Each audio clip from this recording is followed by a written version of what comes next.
Muy buenos días, amigos.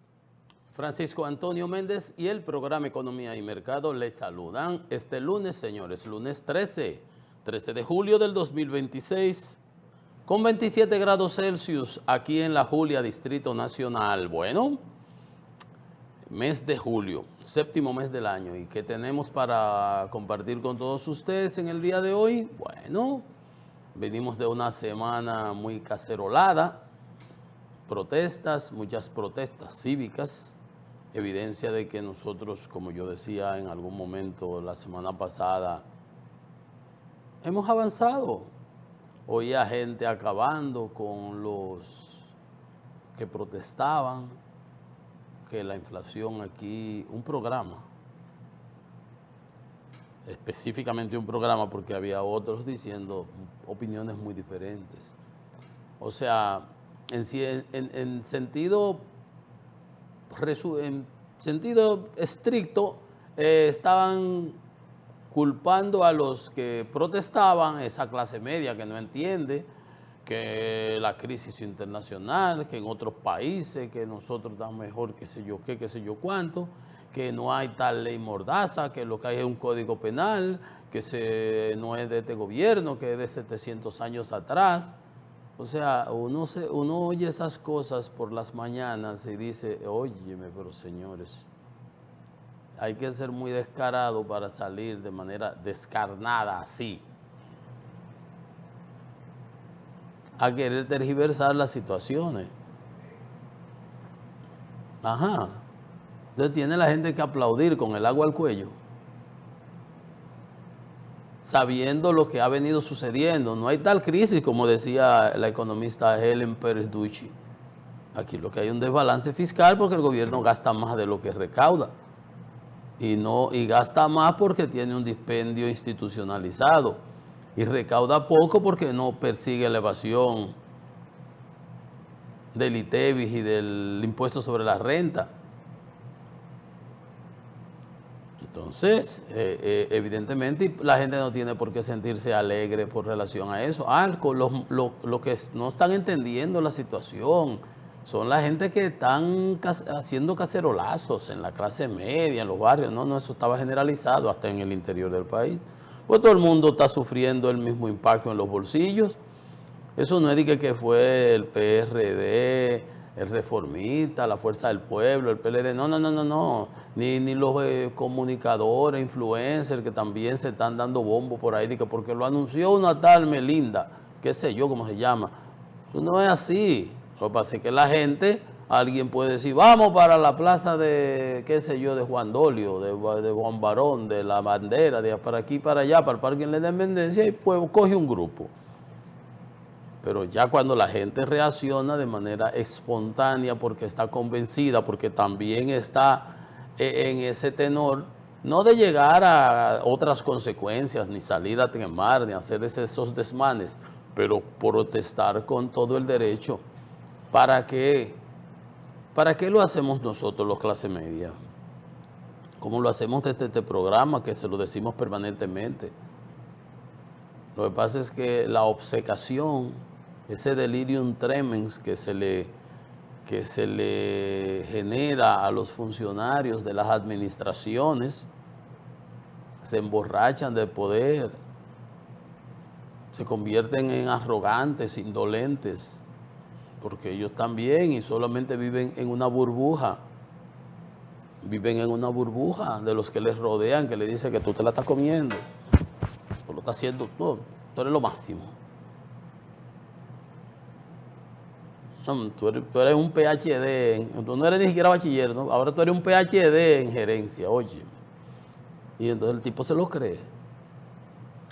Se lo creen, porque eso va de abajo hacia arriba y de arriba hacia abajo. Se inocula en el cuerpo institucional y en la accionar de muchos funcionarios, y por eso los propios presidentes que se manejan con cierta humildad, algunos un poco, porque a nadie le gusta que lo puyen, indiscutiblemente, a menos que sea masoquista. Y obviamente tienen que reaccionar, y hay reacciones personales y hay reacciones políticas.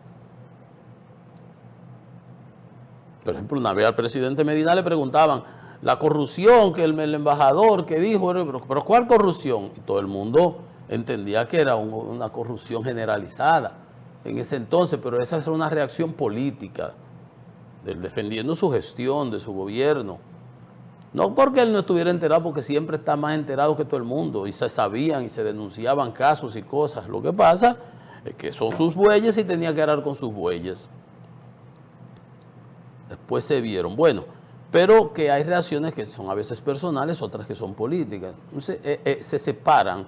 Pero cuando uno oye estos programeros por la mañana, queriendo entonces echarle la culpa a los que están caceroleando, ¿cómo es? Tocando las cacerolas, quejándose porque se le advirtió en una situación inflacionaria con 5.35 de inflación sin el problema, que íbamos a superar el rango meta, tú meterle un paquete, después meterle un paquete fiscal, después meterle una ley de residuos sólidos, que anda el CONE, ANGE, Asociación de Industria, todo el mundo quejándose, un paquete, ¿cómo se llama? La ley laboral, el código laboral, en donde lo que tú acuerdas, entonces se modifica en el Congreso, no se pone lo que sugieren los acuerdos tripartitos, allí se hace lo que le da la gana.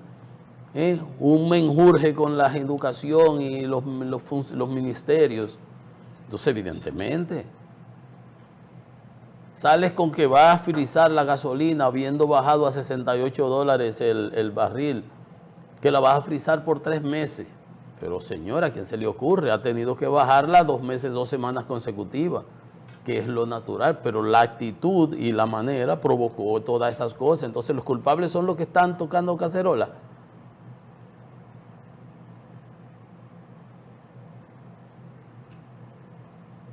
No hablan del endeudamiento, no hablan de la baja inversión de capital, del dispendio,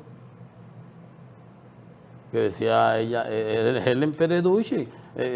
Andy decía que el dinosaurio fiscal, un absurdo. Esto están aplaudiendo, esto porque tú sabes por dónde le entra el agua al coco. Y ella decía, pero ¿cómo justificas tú que vas a salir a buscar 50, 60 mil millones cuando tienes 1.000 millones en propaganda? Y si te bajas las pensiones, tienes otras recuas, otras retajilas de billetes, miles de millones, pensionando gente por política de los aliados que nunca han trabajado ni en el Estado. ¿Con qué calidad moral? Por supuesto, como yo decía, entonces tú le ibas a pedir a la población más sacrificios. Ahorita vamos a ver cómo ya el pago de los intereses de la deuda alcanzó el 4% de educación.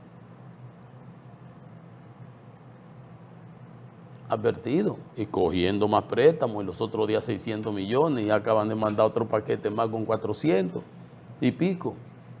Ya uno no le coge ni el pico, uno no sabe ni cuánto es, por un lado, y ya va por 84.000 millones la deuda, que el propio ministro de Hacienda, cuando va a un programa a justificar su paquete, el mago Merlín, yo digo el mago Merlín, Magín, le preguntan que cuál es el stock de deuda, que cuál es el volumen de la deuda que tenemos en la República Dominicana, interna y externa, la consolidada. No, pero eso está ahí en la página del ministerio. Él lo sabe, y él lo sabía, y estábamos en 82.000 millones. Pero no se atrevió a decir el número, le dio como, sería vergüenza. Está obligado a dar el número y a decirlo, y decir que se está tomando para que eso no siga creciendo. Bueno, entonces, los malos son los que aplauden, los que tocan cacerola. Entonces, que no es código, que la ley, oye el término que usan ahora, la ley mordaza, que no hay tal de ley mordaza porque es el código penal. Está muy bien el procesar penal y todo lo que usted quiere, y que tiene 20 años dando vueltas, pero los artículos, el articulado que se le incorporó con fines de cercenar las libertades públicas, la libertad de expresión, son de esta gestión. Y como tú, no, que no es de este gobierno, es verdad, no viene arrastrado y es totalmente, ahí votan todo y votaron todo y se colan unas cosas con otras. Pero eso no justifica, no venga a decir que no es, Como las agrias no se pagan, como dice el chinero. Entonces, si eso que se aprobó es un éxito, esa es mi gestión. Pero como hay un lío, no es de esa gestión. Qué lindo, las agrias no se pagan. Qué bueno. No es así. Usted tiene que cargar con las consecuencias de las buenas y malas acciones. De las cosas buenas y de las cosas malas. Pero qué lindo. Y están estos programeros por la mañana, uno, porque había otro decía que el gobierno ni hace ni caso, y ahí está, y es verdad, que se reunió con un grupo de gente, se reunió con su gente. Por cierto, el presidente estaba de cumpleaños, hizo una entrevista con su gente. Porque ¿qué es lo que siempre se ha dicho aquí? Por ejemplo, cuando se le filtraban documentos a los periodistas, ¿a quiénes se lo hacían? Se los daban a Eddie Febli, al grupo, a los marinos, a los Uchi, a eso. Su gente de la Marcha Verde, su gente de la protesta, ¿verdad? Ahí está. Ayer por lo menos el presidente es más, para que ustedes vean, estos quieren ser más papistas que el Papa y tratan de maquillar las cosas. Que no es este Código Procesal Penal que se hablaba ahora, que estaba Antoliano ahí en jurídica, ahora no es de esta administración. Entonces, ¿qué dice el presidente?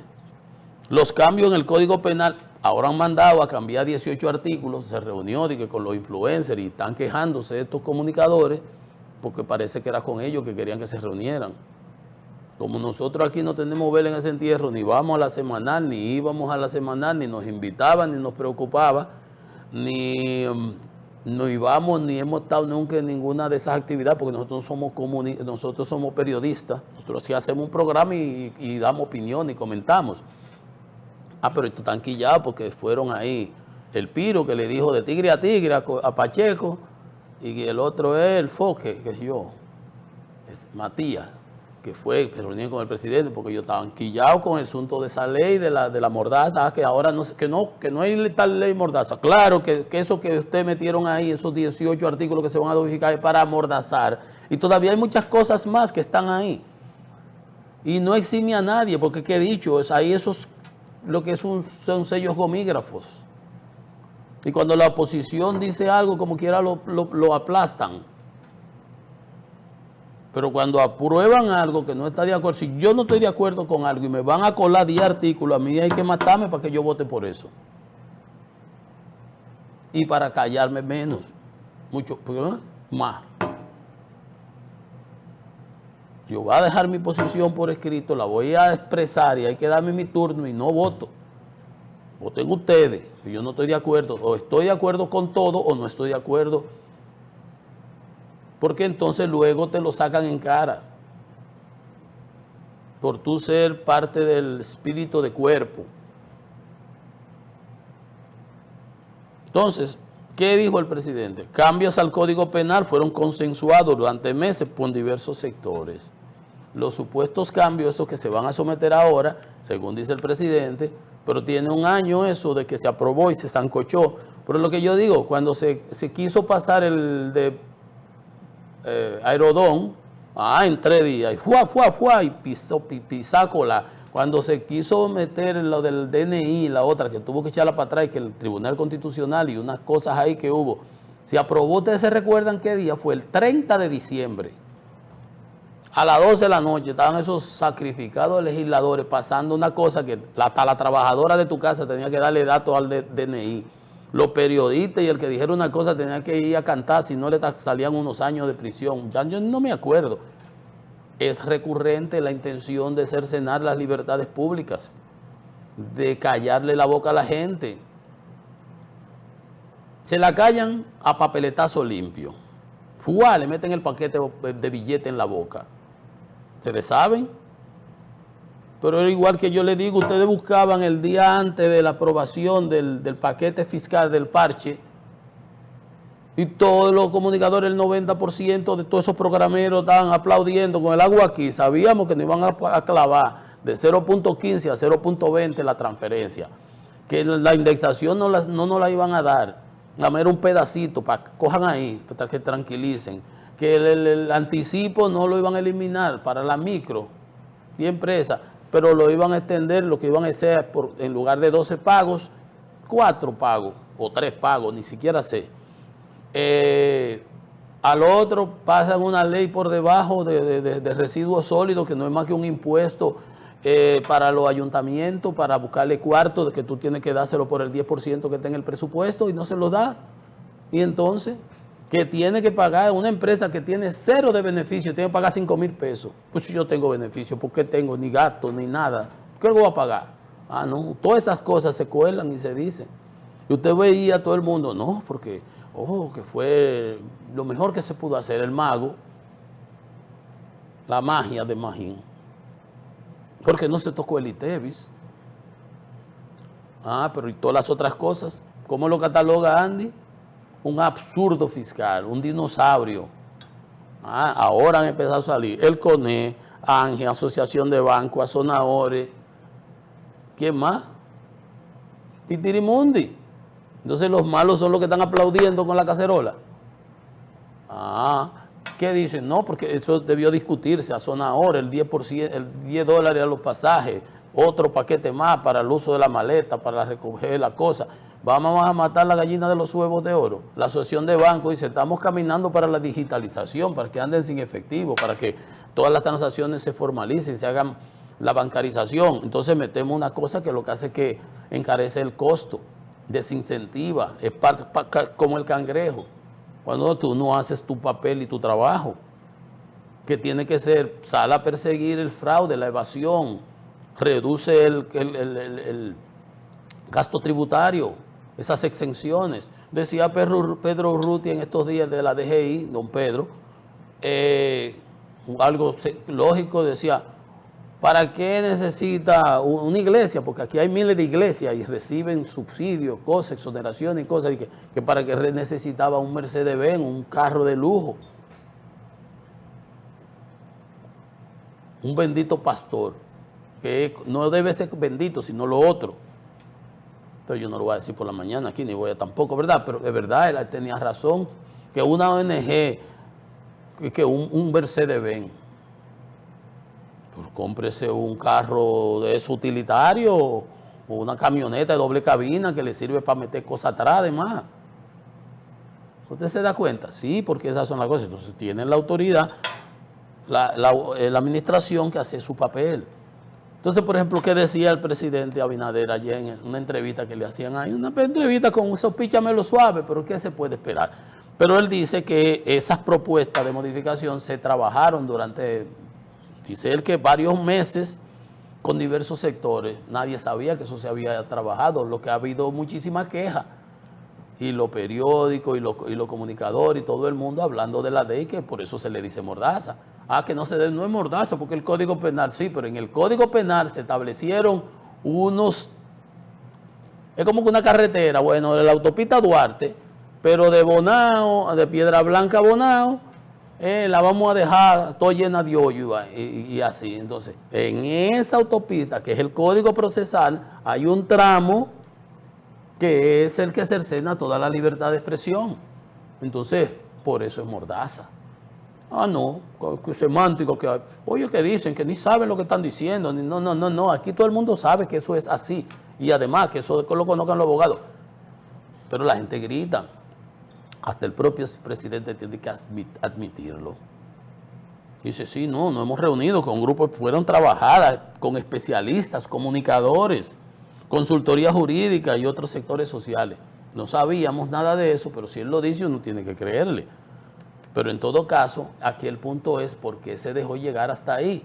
Si la discusión en estos días era ese esperpento, vamos a llamarlo así, ese esperpento va a entrar en vigencia porque tenía un periodo de un año, un vacatio ley, una cosa ahí en latín, una gracia para que se adecuara y cosas, porque hubo que esperar hasta estos días y ahora se sometió ahora 18 cambios ahí, que no se sabe qué tan consensuados sean o no, pero se sabe que en ese Congreso lo que hacen es lo que dicen arriba en el Ejecutivo. Sus sellos gomígrafos son. Pues porque había que esperar a eso. No es que, no, es que ya eso se había hecho, dice el presidente, fíjense, desmintiendo a esos que quieren decir, no, pero ese no es el código de este gobierno. Ah, no es de este gobierno, y lo está pasando, y está modificando, y está poniendo, y está añadiendo, y está quitando. Ajá. Nos habíamos reunido con varios sectores. También internamente la consultoría jurídica nos había advertido sobre esos temas. O sea, ustedes sabían. Entonces había que esperar entonces que la población reaccionara, que la población tuviera que salir junto con todo lo que ha venido pasando, el asesinato del muchachito, las agresiones de la policía, el incremento de los combustibles, la actitud arrogante de que se va a dejar por 3 meses, el paquete fiscal, la queja de todos los sectores, la modificación del Código Laboral, que entonces sacan los acuerdos tripartitos, la parte que propusieron los empresarios, ¿qué más? A ver, la ley de residuos sólidos, sin consenso, sin saber un análisis técnico, le metieron de 600,000 hasta 3 millones pagos. Empresa con 0 beneficios, sin ganancia, va a tener que hasta que pagar. O sea, tantas cosas juntas atosigan a la población. Entonces había que esperar eso. Entonces fíjense ustedes cómo el propio presidente tiene que admitir, sí, y se están haciendo, lo único que debió haberse hecho proactivo, como de nuevo, como yo le digo siempre, tiene el gobierno que actuar proactivamente. ¿Por qué tiene que esperar que se le encienda la pradera, que se arme el fuego, para entonces tener que estar llamando al bombero y ya, y tenía que explicarse? No, pero que nos habíamos reunido con los comunicadores. Con esos comunicadores se reunieron con la ley del DNI y llegaron a unos acuerdos ahí que como quiera fueron totalmente desguazados por el Tribunal Constitucional, porque no eran porque ellos también no se atreven a enfrentar de la manera que tienen que enfrentar. Lo importante aquí ya es que se va a modificar. Que si se reunieron con los influencers, con los no influencers, a nosotros nos da 3 pitos. Yo vi a esos comunicadores desmeritando a esos influencers porque parece que lo que querían que se reuniera el presidente era con ellos. Pero como ustedes se reúnen a cada rato y ustedes están en las mieles, ustedes están bollantes. Hay que no se quejen. Entonces, estaba el presidente en esa entrevista, cumplía años, por cierto, felicidades, señor presidente. Y ahí también le preguntaron, de nuevo, se parecía a la pregunta que le hacía el Piro a Pacheco: ustedes vienen ahora, van a cambiar la cosa por los cacerolazos, y ahí fue que se armó el de tigre a tigre, que se diluyó el tema por ahí, pero la pregunta era esa. Le preguntaron ayer al presidente porque en ocasiones anteriores, cuando el presidente estaba en la oposición y le hacían la marcha verde y se hacían esos cacerolazos, él había había tuiteado de manera exultante, muy efusivo. Decía en una ocasión que esos cacerolazos eran una sinfonía maravillosa, o sea, las protestas, y era verdad, y está muy bien. Y le preguntaron ahora que qué pensaba de eso que estaba sucediendo, porque el presidente es más, fíjense ustedes, estos comunicadores quieren ser más papistas que el Papa. El presidente es más sincero y franco que ellos, porque el presidente no tiene que tener doble cara. Yo lo dije entonces, ¿qué voy a decir ahora? Decir que ese es un derecho que tiene la ciudadanía, porque ¿qué más puede decir el presidente? El jefe de Estado dijo que para él las protestas son un ejercicio democrático. Pues si él dijo eso entonces, ahora quiso ponerle una cosita que en aquella ocasión, cuando el gobierno de Danilo, fue porque se suspendieron las elecciones en febrero, que fue un desbarajuste de verdad, y que ese era un problema nacional. Quizás tiene su razón, como es un problema nacional, todo lo que ha venido sucediendo en esta ocasión y la reacción de la población, porque a esa población no hubo que darle cuerda en aquella ocasión, ni fue el PRM que dijo salgan, no, ahí íbamos a la Plaza de la Bandera, yo iba a la Plaza de la Bandera. Iba muchísima gente y protestaba, y no era porque dije el PRM, lo que pasa es que en esa ocasión el PRM se benefició de esa situación y era el partido que tenía las posibilidades de sustituir el que estaba en la administración. Pero asimismo es un tema nacional, es lo que está pasando ahora. Y el presidente dice, eso es lo normal, exactamente, eso es lo normal. Y se expresa más francamente y sinceramente que esos comunicadores que quieren ser más papistas que el Papa y excluir al presidente. No, el presidente fue que mandó su parche fiscal, el presidente fue que mandó su acuerdo de Aerodón, que le metió 37 años, y después dice, pero no han hecho ni siquiera empezado las inversiones. Sí, entonces, no puede ser que las águilas no se pagan, como decía el chinero. Las cosas buenas sí, las malas no. No, no, no. Usted tiene que asumir las buenas y las malas. Y lo que esperamos y las críticas que hacemos, en el caso nuestro, no tenemos que andar maquillando, ni haciendo transvestismo, ni nada de ese tipo de cosas. No, no, no, no. Nosotros cuando hacemos la crítica, la hacemos para que las buenas, las dulces, son más que las agrias, para que al final el balance sea positivo y su gestión sea beneficiosa para la sociedad. Mientras más chinas dulces haya, mientras más acciones positivas haya, mejor para la sociedad. Siempre habrán negativas, siempre habrán manchas, máculas, chinas amargas. Ojalá y que ellas sean la menor cantidad posible. Entonces, para que ese balance sea positivo, que las buenas acciones sean mayores que las malas. Y al final, ¿quién se beneficia? Pues nosotros mismos, la sociedad.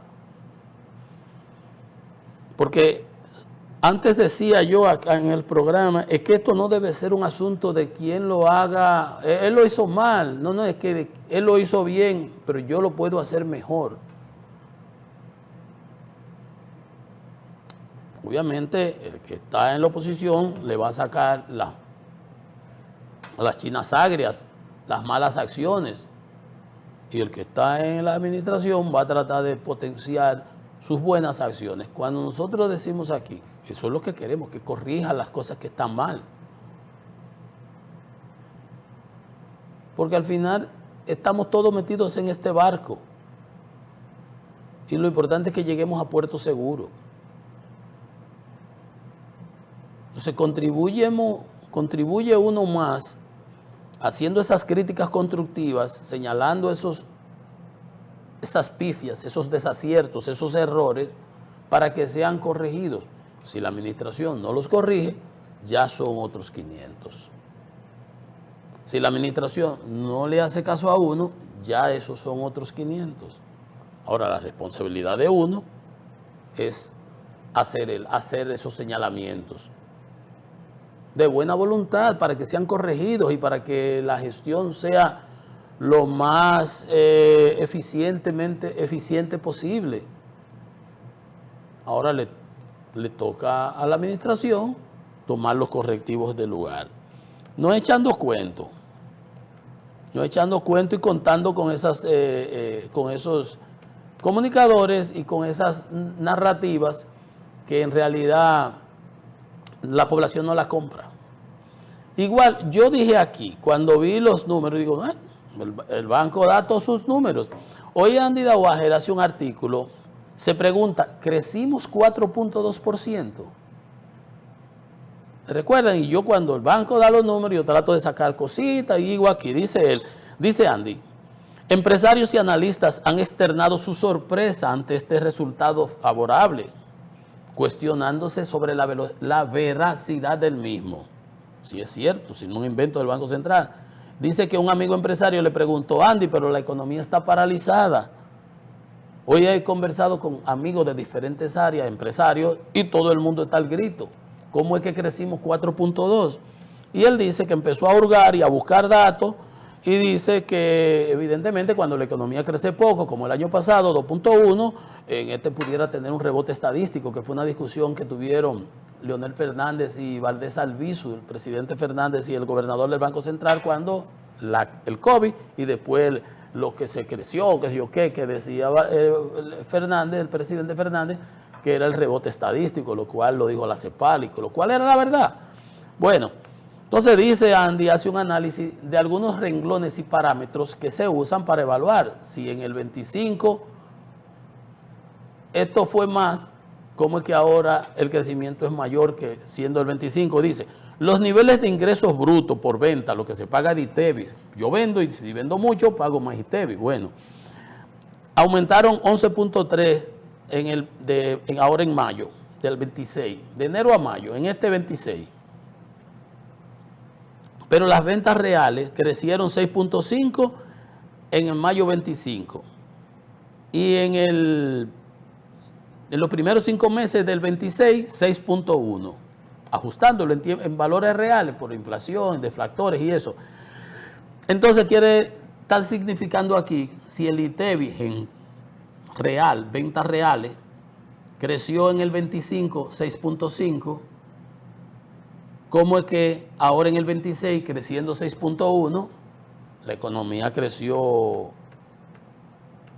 4.2 cuando el año pasado creció 2.6 en ese tramo? Vendiendo menos, creció más la economía.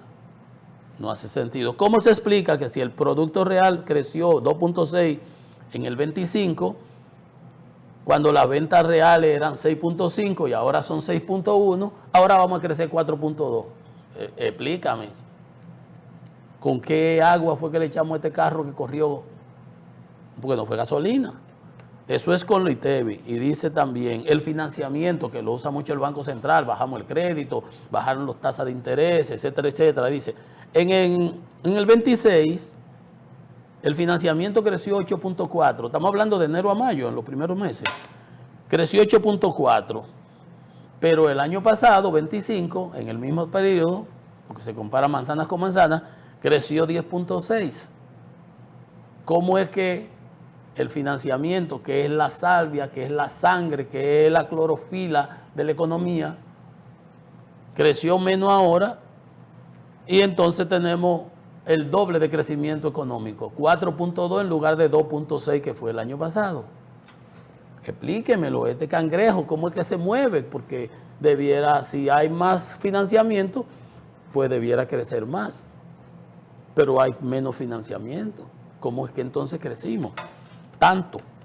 El doble. Las importaciones, mientras más se importa, pues se supone que hay más dinamismo económico, porque hay más movimiento. En enero, mayo, ligeramente, él hizo una deflación con la elasticidad de ingresos de las importaciones. El punto es que en el periodo enero-mayo del 2025, las importaciones crecieron 2.8. El aumento de las importaciones sería de 1.9 en el 25 y 2.9 en enero-mayo del 26. Prácticamente lo mismo. ¿Cómo entonces que crecimos 4.2 en este año, según el Banco Central, y 2.6 el año pasado, cuando los parámetros que el combustible que le impulsa el crecimiento económico fue menor? Gracias. O vamos a decir, estaba más diluido.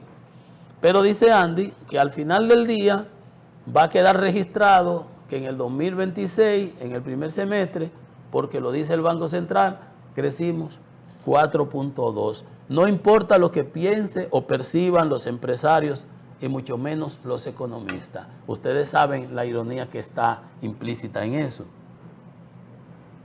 Una pausa, que esto es Economía y Mercado.